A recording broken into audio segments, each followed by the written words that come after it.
Very good afternoon, dears. This is L.K. Tripathi from Lakshmi Prasad Memorial Public School, Gola Bazar. I will teach you today about the precursors of the Indian National Congress, that is INC. We have discussed more about the topics earlier about the Indian National Congress and other type of organization related to the politics. So, this topic will give us more information about the precursors of the Indian National Congress. What is that? Let's know. To promote the interests of Indian people, several political associations were established. Some noteworthy ones were the British India Association, the Madras Native Association, Pune Sarvajanik Sabha, and Bombay Presidency Association. These associations were formed during that time, and the aim of all these organizations was to promote the Indian freedom struggle. Though many of these associations functioned in specific parts of the country and were led by local leaders, they claim to represent all the people of India and not of any one region, community or class.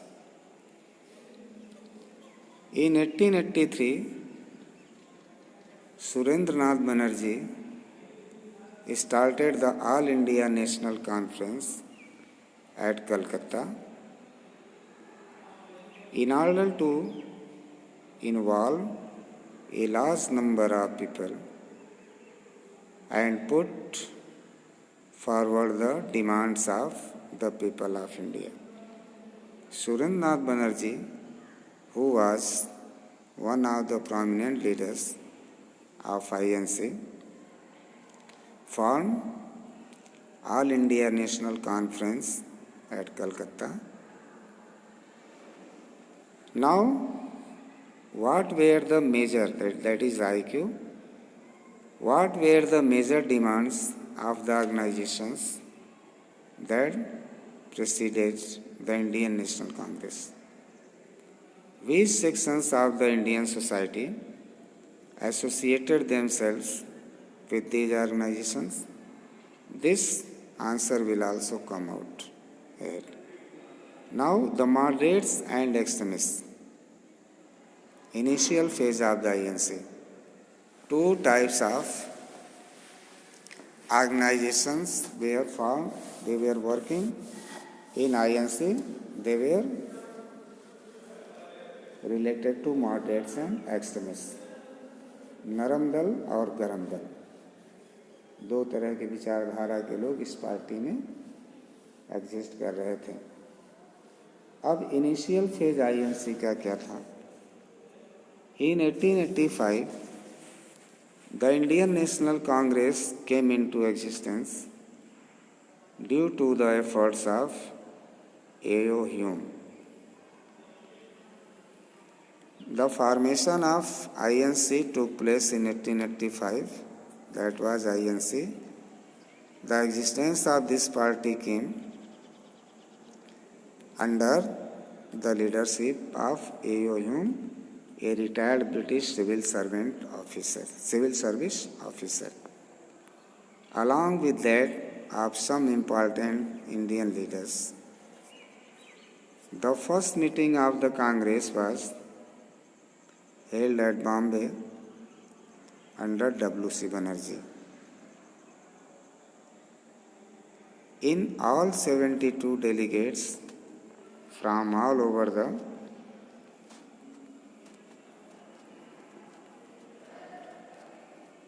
country attended the conference.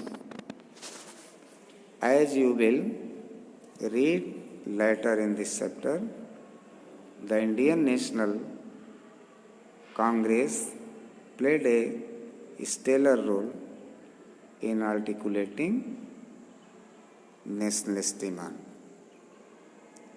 In coming discussion, you will find the articulation of nationalist demand. जो हमारे जो भी leaders थे, nationalist थे, उनकी demands क्या रही. First, moderates. In the beginning, the Congress was dominated by a group of leaders called moderates. Some of the key aspects of their vision and mode of operation are described below. In very beginning, we have studied about the domination of the Congress. So this party was dominated by a group of leaders, उसमें से moderates थे, नरम दल के लोग, और दूसरा aspect और दूसरा जो विजन था वो एक्सट्रीमिस्ट का था. उनकी डिमांड क्या थी, उनकी डिमांड क्या थी, देखते हैं. मॉडरेट्स की डिमांड क्या थी, क्या चाहते थे ये, how to get freedom.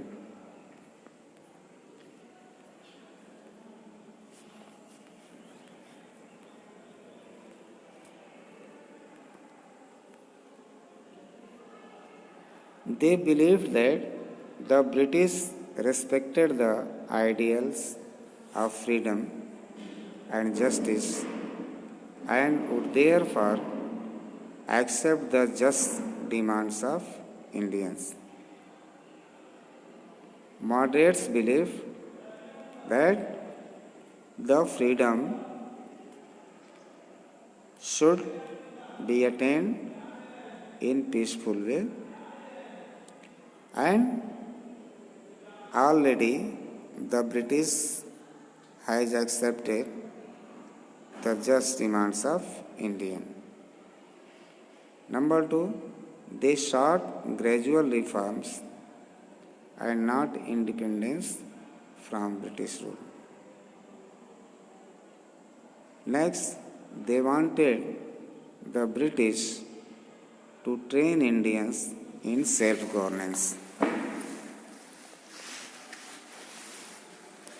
Next, they adopted peaceful and constitutional methods to voice their demands. They pressed for changes through persuasions and petitions.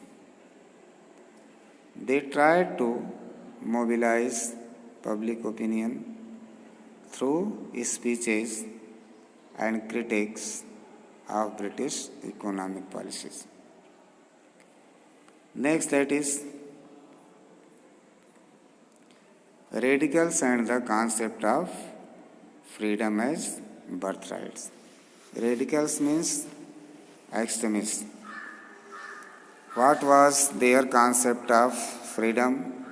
They told that freedom is our birthright and we have to have it. The Indian Council Act of 1892 failed to include Indians in the administration of the country. Thus, many people became rather dissatisfied with the methods of the moderates. Leaders such as Bipin Chandra Pal, Bal Gangadhar Tilak, Lala Lajpat Rai, and Aurobindo Ghosh wanted greater political concessions and felt that Indians had to achieve these aims by themselves. They advocated that the freedom should be attained forcefully from the British, there should not be any concession to them. Such leaders became interested in more radical ways of political agitation and therefore preached a path of active retaliations.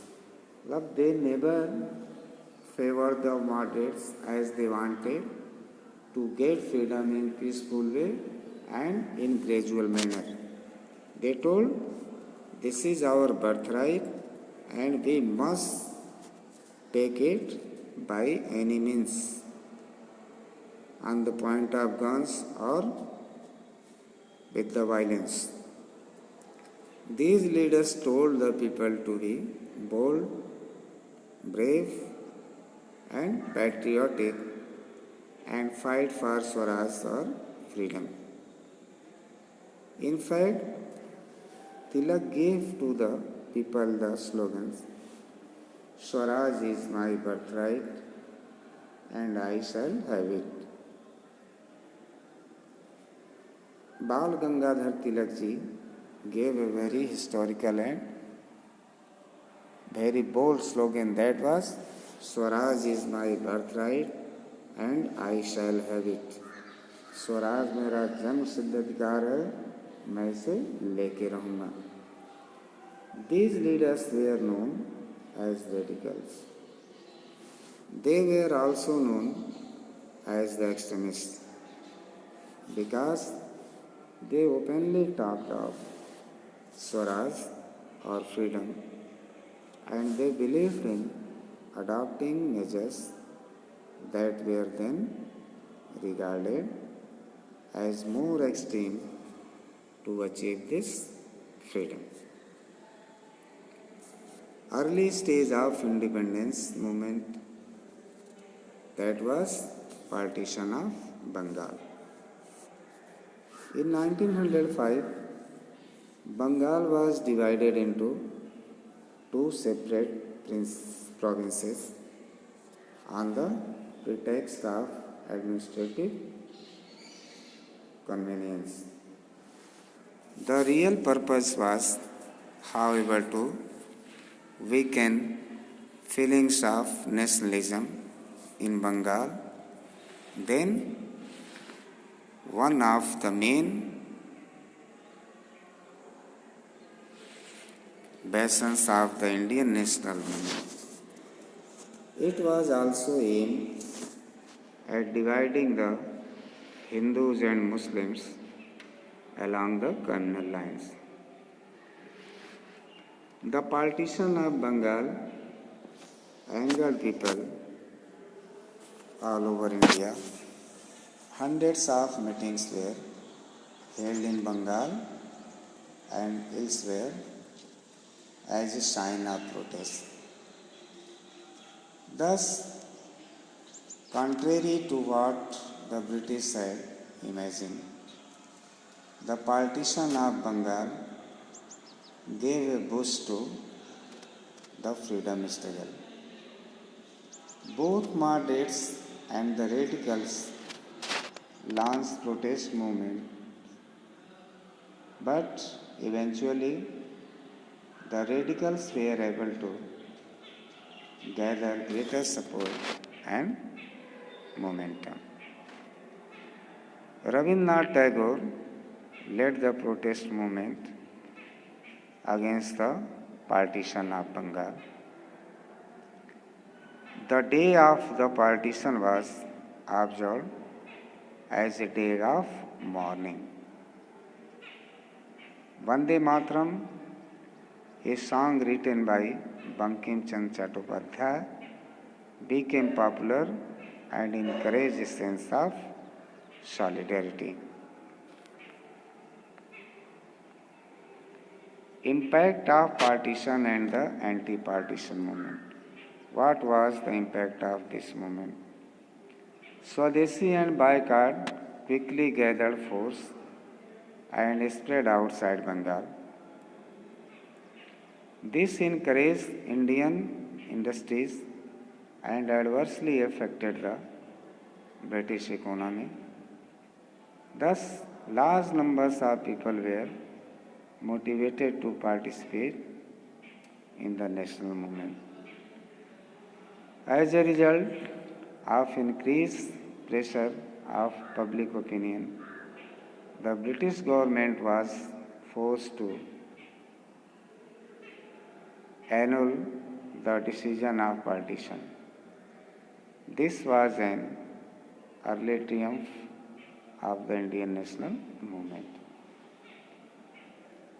Swadeshi and boycott were among the new methods adopted by the leaders and people to protest against the partition of Bengal. The Swadeshi movement encouraged people to use the things made in India only, as against those which had been produced abroad. Boycott meant that Indians were discouraged from buying goods which were manufactured in England so that British industries would have no markets in India. Bonfires were made of British made goods. In many places, British schools, colleges, and universities were also boycotted. See the picture. This shows clearly Bhai Swadeshi, India's pride, nation's wealth. Janki Das and other in Lahore. OK Electric Works Limited. This is a kind of protest through banner, posters, and all the nationalists came out from their home and they protested against the British goods. Adopt Swadeshi, boycott Videshi. Love goods made in foreign should not be purchased by any Indian in the country. In this way, the Bande Mataram protest of the nationalists